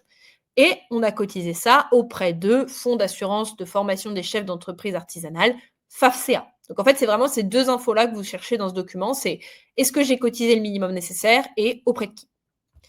Et une fois qu'on a fait ça, eh bien, sur un des liens de Johanna, par exemple, là, moi, j'ai mis la grille de l'AGFIS parce que je trouve que c'est la plus simple à comprendre. Vous allez pouvoir voir à quoi vous avez le droit. Donc, par exemple, là, bon, on était au FAFCA dans cet exemple-là, mais admettons qu'on soit à l'AGFIS. On a cotisé plus de 7 €. Donc, on a le droit à 3 000 € pour des formations ou 5 000 € pour une formation dite RNCP. Donc là, on est sur les diplômantes, les formations qui préparent à une certification RNCP. Dans ces plafonds horaires, donc on a le droit, par exemple, sur les formations WebMyDay, donc RS, on a le droit à 3 000 €. Dans ces modalités-là, donc 42 € par heure si on est sur du présentiel, 35 € par heure si on est sur du distanciel synchrone. Synchrone, ça veut dire qu'on se connecte en même temps, donc c'est une visio, c'est un cours collectif, et 20 € de l'heure sur du distanciel asynchrone. Donc là, ça veut dire qu'on ne se connecte pas en même temps. C'est une autre façon un peu plus soutenue de dire e-learning, tout simplement. Petite question de Tiffany et de Karine. Est-ce qu'on peut cumuler justement le CPF et le FAF? Ah là là, Ça peut se regarde, compléter. regarde. Elle est là. Bing. Parfait. Oui, je sais. C'est une question qui arrive très souvent et elle arrive tellement souvent que si vous allez sur le FIFPL et vous allez dans leur FAQ, la question 2, c'est celle-ci, en fait, parce que c'est une question qui paraît logique. On a vu avant que quasi tout le monde se proposait d'abonder mon compte formation. Eh bien, malheureusement, les FAF ne veulent pas et ils sont très stricts là-dessus et ils sont très doués pour repérer si on essaye de le faire. Alors, je vous ai mis leur explication. En fait, ils expliquent que une partie des contributions que eux devaient recevoir est déjà reversée pour le CPF et que du coup, ils peuvent pas splitter les budgets. Voilà, c'est comme ça qu'ils l'expliquent. Donc les FAF, on ne peut pas le cumuler. Les OPCO, oui. Par contre, on l'a vu tout à l'heure, il y en a qui proposent l'abondement direct, mais on peut aussi tout à fait faire, par exemple, 2 dossiers de formation avec le dossier CPF sur la version certifiante et on veut aller un peu plus loin que cette formation, on veut se spécialiser dans autre chose, on peut tout à fait faire un dossier OPCO. On ne pourra pas le faire sur le FAF. C'est-à-dire que même comme ça leur plaît pas. Ils veulent vraiment que vous fassiez une action de formation dans son entièreté avec le budget FAF ou avec le budget CPF. Désolée. Est-ce qu'il y a d'autres questions? Oui, mais on viendra au fur et à mesure. Peut-être qu'on peut revoir toutes les questions Ouais. qu'on a et vu qu'on arrive bientôt. Eh bien, écoute, toutes les questions que j'avais anticipées, on y va. Donc la première, elle est répondue. La deuxième, on en a déjà parlé. Puis-je utiliser le CPF d'une personne de ma famille ou même d'une personne qui m'aurait donné son accord? C'est impossible. Alors en plus, comme je vous le disais, ils sont de plus en plus stricts sur les contrôles. Pour l'organisme de formation, c'est déréférencement direct. Et pour vous, c'est sanction légale avec voire même des poursuites pour fraude, en fait, usurpation d'identité. Alors, dans les faits, je pense pas qu'ils le fassent, mais en tout cas, c'est la menace. Donc tout ça pour dire que malheureusement, non, on ne peut pas céder son CPF, même à une personne qui nous ferait une lettre écrite, voilà, comme quoi elle est d'accord. C'est malheureusement pas possible. Puis-je demander un financement à France Travail si mon CPF couvre les frais? Bah, non, on reprend, le point 2 dans les critères de l'AIF. Aucun autre type de financement peut prendre en charge une partie, ou la totalité des frais de formation, donc ils ne voudront pas. Si le CPF couvre seulement une partie, on pourra partir sur un financement d'abondement. Après, comme je le disais tout à l'heure, il y a des cas particuliers où cette règle-là ne s'applique pas. Le cas le plus connu étant les personnes en CSP, en contrat de sécurisation professionnelle, puisque dans ces cadres-là, en fait, un budget de formation a été alloué et donc là, c'est un peu l'inverse. Normalement, ils ne veulent pas que vous utilisiez votre CPF dans ces cas-là. Hem, donc voilà, c'est pour ça que je vous disais, quand vous commencez un dossier de financement, arrivez tout de suite avec cette info-là et comme ça, on a tout le temps, enfin pas nous, hein, je veux dire, à votre conseiller France Travail, parce que c'est lui qui a les meilleures infos et comme ça, vous construisez un truc qui a le plus de chances de passer, dès le début. Et je maintiens, même si vous avez 5 € de CPF, honnêtement, moi j'ai déjà eu au moins 2 dossiers qui ont été refusés parce que 5 € et 12 € et les personnes étaient vertes de rage parce qu'elles me disaient: «Moi j'ai que 5 €», enfin je me suis dit: «Je vais pas le dire, ça sert à rien». Mais en fait, ils c'était presque dans leurs guidelines, quoi. C'est-à-dire que comme il y avait 5 €, il fallait faire un CPF plus France Travail. Donc vraiment, ne négligez pas cette étape, elle est cruciale. Suis-je obligée de passer la certification dans le cadre d'un financement CPF ou autre chose d'ailleurs? À partir du moment, où la certification a été déclarée dans votre dossier de financement, oui, vous êtes obligé de la passer. Donc CPF, c'est la question la plus récurrente parce qu'en fait, il est par défaut déposé dans votre dossier de financement parce que s'il n'y avait pas de certif, l'offre ne serait pas sur mon compte formation. France Travail aussi, mais dans le cadre d'un OPCO, si lors du dossier, lors de la convention de formation, on a indiqué la certification, vous devez aller au bout de vos engagements et vous devez passer votre certification. Et dans tous les cas, il faut passer votre certification parce qu'on n'a pas travaillé 3 mois dans le vide. Par contre, pour pas trop se stresser, il n'y a pas de sanction de la part du financeur si jamais vous venez à manquer votre certification. Ça, faut pas se stresser là-dessus. Enfin, après, on va tout faire pour pas la manquer et nous, on va pas être très contents si vous la manquez. Mais en tout cas, il n'y a pas de répercussions financières. Ça, c'est important. Je sais qu'il y en a beaucoup qui stressent pour ça. Mon compte formation, on va pas vous demander de rembourser votre formation parce que vous avez manqué votre certification. Ça, c'est vraiment pas envisageable. Petite question qu'on n'a pas beaucoup, nous, mais je sais que pas mal de nos confrères en organisme de formation l'ont, donc je la traite. Est-ce que l'organisme de formation peut régler le ticket modérateur, du CPF à ma place? Non, évidemment, très puni, dans tous les sens côté organisme et en plus, rajouté dans les nouvelles CGV côté organisme de formation cette fois. Pareil, écrit en dur, comme quoi il est absolument interdit de le faire. Sauf dispositif, légal. Alors évidemment, ce sera jamais de la part de l'organisme de formation, mais ça peut être pris en charge par France Travail, ça peut être un employeur, ça peut être un accord en fonction de la convention collective, mais tout ça, ça reste vraiment, très niche. Mais en tout cas, si un organisme de formation vous propose de payer, votre ticket modérateur, bah, sachez qu'il est pas du tout dans les règles, donc méfiez-vous. Après, il peut quand même faire un très bon job et juste avoir envie d'être, un peu en dehors des règles sur ce point-là, mais quand même, méfiez-vous. Et donc, eh bien, la question qu'on a déjà traitée, dois-je suivre une formation avant la retraite pour ne pas perdre mes droits CPF? Donc, comme je disais, la suivre, non. Valider son financement, oui. Donc, en fait, c'est vraiment la date clé de la validation du financement qui fait foi, qui va en fait bloquer le montant et votre financement. Vous pouvez commencer la formation plus tard. Je maintiens quand même dans un délai raisonnable parce qu'on en a, nous, parfois, qui nous contactent. Ils ont vraiment peur de perdre leurs droits, mais ils veulent suivre une formation dans 4 ans. Vous voyez et ça, c'est pas possible. De toute façon, les certifs, seront renouvelés. Enfin, vous voyez, il faut que ça reste quand même dans un délai informatique, correct. Donc 1 an, 1 an et demi, ça dépend aussi de la durée des formations. Mais en tout cas, gardez en tête que voilà, tant que le financement est validé avant le départ à la retraite, il y a pas de problème. Donc il ne faut pas se presser à suivre toutes les formations du monde, avant son 31 décembre, pour éviter de perdre, son CPF avant le départ à la retraite. Écoute, j'ai fini sur cette partie-là. Bah, je crois que la partie des liens utiles, de toute façon, tu en as déjà pas mal mis dans le chat, Johanna. Et dans ce cas-là, s'il reste des questions qu'on n'a pas encore traitées, je suis là. Tout à fait. Bon, on a quand même quelques questions. Donc je vais reprendre. Alors on peut reprendre par les plus récentes. Donc on a, Tiffany qui nous dit que le budget FAF, alors je vais l'afficher quand même, annuel est perdu chaque année, si c'est pas utilisé. Est-ce que c'est vrai? C'est vrai, c'est vrai, c'est vrai. Alors c'est hyper contre-productif de tout ce que j'ai dit avant sur le CPF, et cetera. Mais en fait, FAF et OPCO, sont soumis un peu aux mêmes règles qu'avait le DIF. Enfin, ils n'ont pas connu la réforme, qu'a connue le DIF, donc c'est un petit peu les mêmes règles.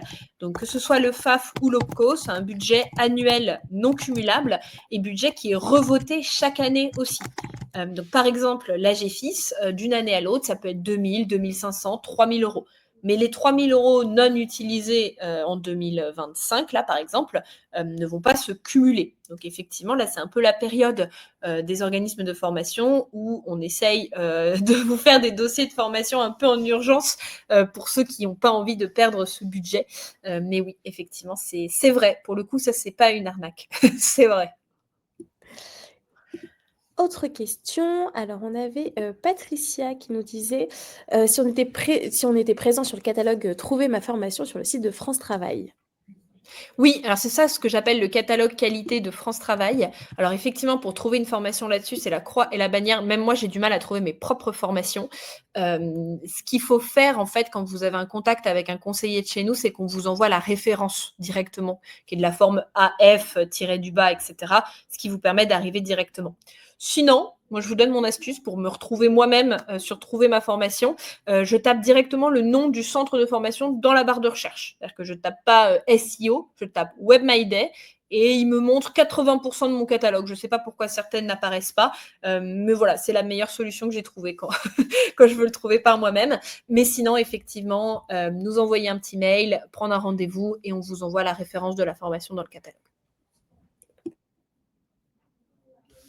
On a aussi le petit lien, avec pour les liens CPF, peut-être, que je peux mettre, Oui, oui, effectivement. Bah, après, ça dépend de la formation, mais oui. tu l'as dans mon nouveau tableau qui s'appelle Au secours, parce que justement, c'est des choses qui sont très difficiles à trouver. Mais en fait, le lien est lié Au dossier. au code AF, qui est un numéro d'action de formation. Mais effectivement, Patricia, si vous en cherchez une en particulier et qu'elle est dans mon tableau Au secours, on peut vous l'envoyer directement. Alors, on a une autre question qui est: comment savoir, qui est notre OPCO? Parce qu'on a vu pour le FAF, mais pour l'OPCO finalement? Alors, pour l'OPCO, bon déjà, il faut s'assurer que vous êtes en société. Ça, c'est important. Et en fait, il faut savoir à quelle convention collective vous appartenez. Et si vous avez aucune idée de ça, eh bien, il faut aller voir sur une fiche de paie à la recherche d'un code qui s'appelle le code IDCC. IDCC. Et après, vous tapez simplement dans Google IDCC. Alors nous, par exemple, je crois que c'est 1486. Et là, en fait, vous allez voir tout de suite, enfin, et alors, ils ne vont pas vous donner tout de suite l'OPCO, ils vont vous donner le groupe, et vous verrez que le groupe appartient à l'OPCO. Et je complète pour les personnes en société, donc qui auraient fait une SASU, par exemple, mais non salariées, donc qui ne se versent pas de salaire, mais qui fonctionnent avec du dividende, etc., plus le cas sur les SARL d'ailleurs, là, malheureusement, vous n'avez pas de budget de formation OPCO. Parce que l'OPCO, on y cotise via le salaire, en fait. C'est au moment du salaire, ça envoie ce qu'on appelle les DNS, et c'est les DNS qui, après, redispatchent un peu tout ça entre le chômage, la formation, etc. Donc, si vous ne versez pas de salaire, vous n'avez pas débloqué de droits de formation via l'OPCO, et d'ailleurs, pas via mon compte formation non plus. Vraiment, tout ça se déclenche par le salaire. Alors justement, ça me permet une petite précision. Donc on est bien d'accord, pour l'OPCO, donc il y a le salaire et donc si on est auto-entrepreneur, c'est uniquement les FAF? En auto-entrepreneur, c'est uniquement les FAF via la cotisation au niveau du chiffre d'affaires. Il n'y a pas de fiche de paie, pas de salarié. Et puis, il y a un petit peu des ovnis au milieu. C'est souvent là qu'on a du mal à comprendre, notamment les personnes qui bénéficient du statut artiste-auteur, qui là se sentent plutôt auto-entrepreneurs, mais vont être attachés à un OPCO qui s'appelle l'AFDAS, qui, soit dit en passant, est le meilleur OPCO de la Terre. Honnêtement, si vous êtes à l'AFDAS, vous pouvez être super content. Ils sont gentils, ils sont réactifs. La plateforme, elle est géniale. Je discutais avec un confrère d'organisme de formation en même temps, l'AFDAS, incroyable. Donc si vous êtes à l'AFDAS, franchement, sortez le champagne ce soir, c'est la meilleure nouvelle de votre journée. Mais oui, auto-entrepreneur, on est chez les FAF, société, donc SAS, SARL, SASU, on est OPCO. Si on est salarié, enfin si on est dirigeant, il faut qu'on se soit fait une fiche de paie, puisque c'est ça qui débloque les budgets. Si on fonctionne que par dividende, on va pas avoir débloqué ces budgets-là. Et d'ailleurs, on débloque pas les autres non plus, hein, pas de retraite, pas de chômage, et cetera. OK. Nouvelle question. Donc pour les entreprises qui ont moins de 50 salariés et ont une enveloppe annuelle entre 3 000 et 7 000, est-ce que cette enveloppe est par salarié ou par entreprise? Excellente question, elle est par entreprise. Alors ça rejoint ce que je vous disais sur la partie OPCO, dotation volontaire de CPF, c'est qu'en fait 3 000 € pour une entreprise de 49 salariés, c'est un peu juste. Donc c'est pour ça aussi que parfois les entreprises vont vous proposer de prendre une partie ou alors on va créer un budget de formation par pôle, par secteur et cetera pour essayer de dispatcher, au mieux. En même temps, je mettais aussi le petit lien pour nous retrouver aussi sur France Travail. Réactif, on a un petit peu d'aide du reste de l'équipe, qui sont toujours dans un petit coin. Ensuite, on a une question d'Annie qui était, qui était entrepreneur, qui souhaiterait une formation style Canva, à part si peut-être préciser si tu as une question, vraiment en particulier, mais voilà, après on a vu les différents Mmh. types de financement, il y a pas de Ouais, bah, vérifier au niveau, là, du FAF, hein, peut-être puisqu'on est sur la dernière ligne droite, d'autant plus que Canva, chez nous, en tout cas, c'est une des formations les moins chères, donc quel que soit le FAF, normalement, ça peut rentrer facilement dans un des budgets, donc oui, ça peut être une bonne façon, donc de toute façon, tous ceux qui sont auto-entrepreneurs, là, je vous invite, à aller voir, ne serait-ce que par curiosité, à qui vous appartenez. Est-ce que vous aviez cette année, enfin, l'année dernière, cotisé assez pour vous ouvrir les droits? Si oui, bon, est-ce que vous avez envie de là de vous presser pour choisir une formation dans les 20 jours qui nous restent? Peut-être pas, mais en tout cas, vous le gardez comme leçon et commencez à travailler pour choisir une formation pour l'année prochaine, pour être sûr cette fois de ne pas perdre ce budget et de prendre le temps de choisir une formation qui vous plaît. alors, on a juste une petite précision par rapport, aux entreprises, donc de Yassir, qui est-ce que ça reste donc à charge de l'entreprise? Il y aura un reste à Eh beh, ça charge? ça dépend. En fait, ça dépend du budget qu'il a utilisé. Par exemple, imaginons que Johanna et moi, on veuille toutes les 2 suivre une formation à 2 000 €. Alors, si on dépose les 2 en même temps, ça va être un peu problématique, mais si par exemple, moi, je dépose la mienne d'abord, eh bien, il y a 2 000 € sur mes 3 000, qui vont être mangés. Il restera 1 000. Johanna va déposer, son dossier, et bien, il y aura un reste à charge de 1 000 €, au niveau de l'entreprise. Souvent, c'est des restes à charge qu'on peut un petit peu négocier, notamment avec l'organisme de formation. Ils font souvent des gestes sur cette partie-là pour aider, notamment sur l'alternance aussi, ça se voit de plus en plus parce que les restes à charge sont un peu plus costauds qu'avant. Donc voilà. Donc ça dépend en fait, ça dépend du budget qui a été utilisé. Ça dépend de la taille de l'entreprise. Sur des grosses entreprises, vous avez des services RH qui gèrent tout ça au poil, donc normalement, il n'y a pas trop de difficultés. Sur des plus petites entreprises, ça peut être un petit peu plus, plus compliqué pour être sûr que tout le monde puisse bénéficier du truc chaque année, quoi. Alors, on re-switch sur cette fois-ci, le budget FAF. Donc juste pour être sûr de quel budget est accessible quand? Alors, c'est votre cotisation 24, mais c'est le budget 25. Donc en gros, le budget, il a été voté au 1er janvier 2025, donc c'est celui que vous voyez actuellement là qui apparaît, mais c'est ce que vous avez cotisé en 2024. Donc en 2024, j'ai fait X de chiffre d'affaires, ce qui fait que j'ai cotisé, si on reprenait mon exemple, 330 € en 2024 auprès du FAFSEA. Donc en 2025, je peux demander mon financement. Si jamais cette année, par exemple en 2025, j'ai mis un peu ma société en sommeil, donc j'ai pas fait beaucoup de chiffres et j'ai cotisé, disons 50 centimes auprès de, ma CFP, c'est 50 centimes. Le minimum au FAFSEA, c'était 1 €. Donc en fait, je peux pas demander au FAFSEA de financer ma formation.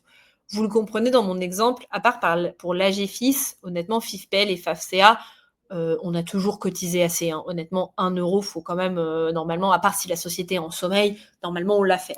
AGFIS, c'est plus compliqué. 8 €, voilà, on l'a vu, hein, c'est 0,1%. 0,1%, c'est 0,10 puissance moins 3, 1. Donc, c'est pas beaucoup quand même, hein. Donc, mais en même temps, le budget est plus confortable. Donc, voilà. Tu m'as un peu perdue sur les maths, mais Pardon.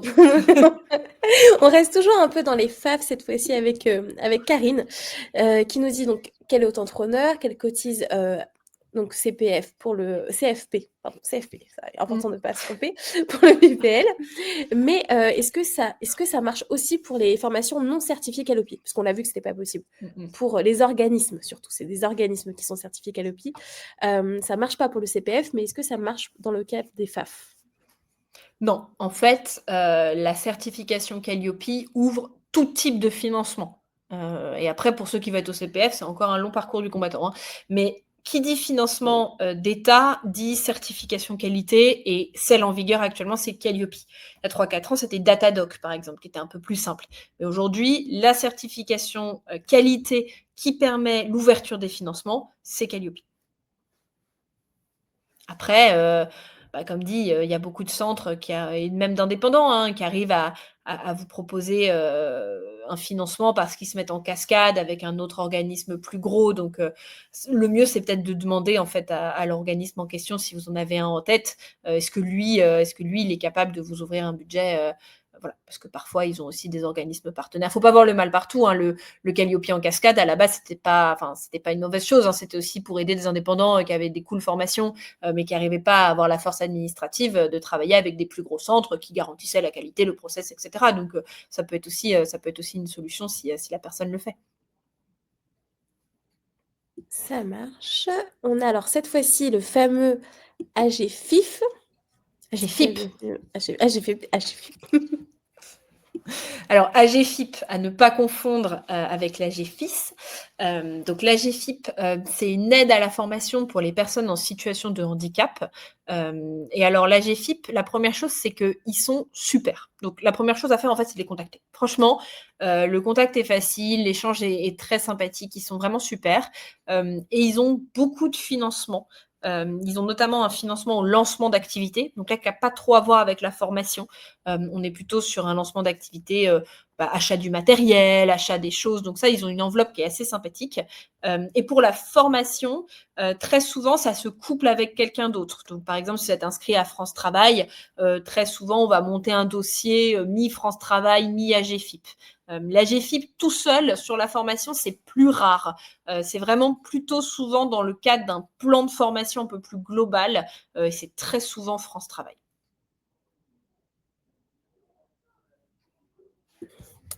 Alors, est-ce qu'on avait encore, des petites questions? Bon ça on l'avait déjà un peu dit.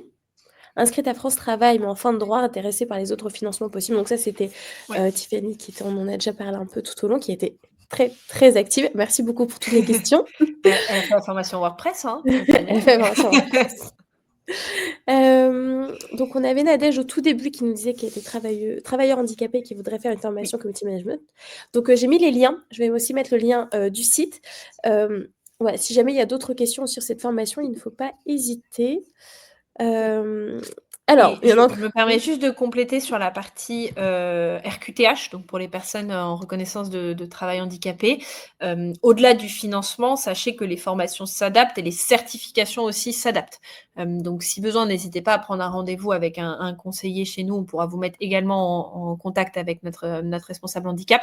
Mais en tout cas, sachez que, les formations peuvent s'adapter et surtout que la certification, donc c'est prévu pour, notamment pour tout ce qui va être tiers-temps, au niveau de la certif. Il y a pas de nouveauté, c'est prévu et ça arrive, à toutes les sessions. Donc vraiment, il y a pas de problème là-dessus. N'hésitez pas à nous en parler si besoin. Tout à fait et nous avons encore une question de Tiffany, alors qui nous dit: «Promis, c'est la dernière». Aucun souci.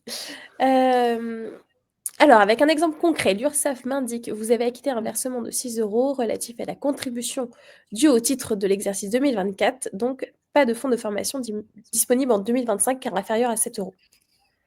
Ça dépend à qui vous appartenez, Tiffany. Si vous êtes au FIFPL ou au FAFCA, c'est 1 € minimum, donc c'est bon. Si vous êtes à l'AGFIS, attends, je vais juste revenir en arrière. Si vous êtes à l'AGFIS, il y a quand même un petit budget quand on est entre 0, enfin entre 1 et 6, qui est de 500 €. Donc c'est pour ça que vraiment, sur cet endroit-là, les 2 infos importantes, c'est le montant et le FAF auquel on appartient.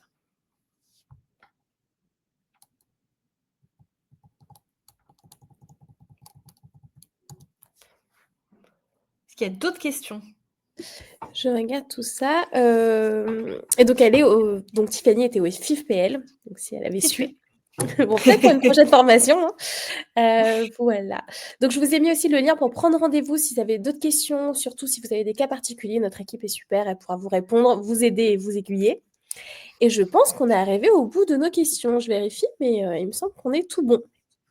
Super, super, super. Bon, bah, écoute, me voilà soulagée. Il n'y a pas eu de questions auxquelles j'avais pas la réponse. Donc, ouf, je vais pouvoir dormir tranquille. Bon, en tout cas, j'espère que c'était clair. C'est un grand mot, mais que ça a pu vous apporter des réponses. Comme dit Johanna, n'hésitez pas à prendre un rendez-vous avec les chargés d'admission.